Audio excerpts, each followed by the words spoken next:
অর্থমন্ত্রী কি করে এই বাজেট বাস্তবায়ন করবেন এবং সম্পূরক বাজেটে যেই টাকা তিনি চেয়েছেন পরিচালন ব্যয়ের জন্য।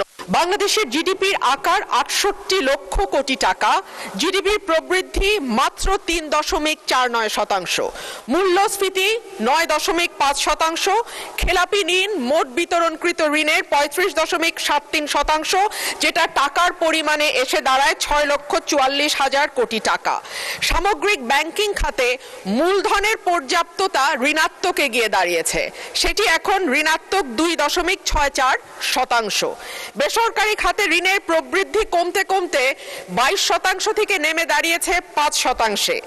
বাণিজ্য ঘাটতি বেড়েছে এবং হয়ে দাঁড়িয়েছে $২২.২১ বিলিয়ন, যেটি ইন্ডিকেট করে রপ্তানির হ্রাস এবং আমদানির বৃদ্ধিকে।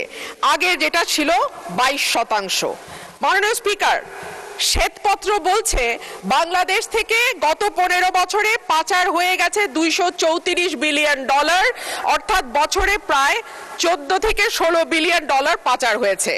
অন্যদিকে গ্লোবাল ফাইন্যান্সিয়াল ইন্টিগ্রিটি বলছে ওভার এবং আন্ডার ইনভয়েসিং এর মাধ্যমে বছরে $৮ বিলিয়ন দেশ থেকে বাইরে গেছে।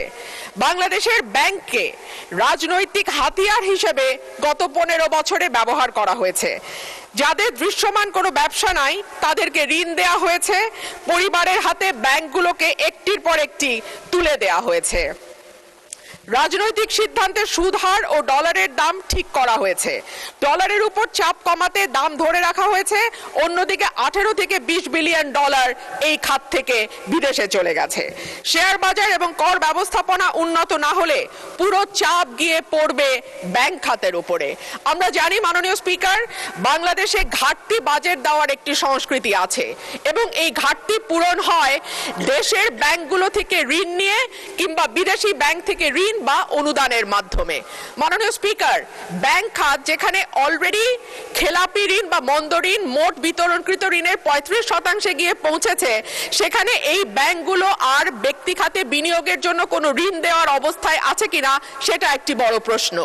IMF সম্প্রতি জানিয়েছে যে তারা বাংলাদেশে যে ঋণের চুক্তি হয়েছিল তার পরবর্তী কিস্তিগুলো নতুন সরকারকে আর দেবে না, তারা নতুন করে চুক্তি করতে বলছে।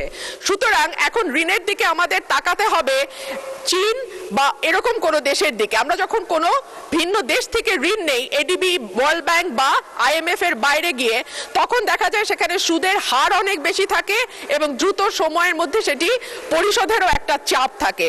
সো এই সামষ্টিক অর্থনৈতিক চাপের মধ্যে অর্থমন্ত্রী কি করে এই বাজেট বাস্তবায়ন করবেন এবং সম্পূরক বাজেটে যেই টাকা তিনি চেয়েছেন পরিচালন ব্যয়ের জন্য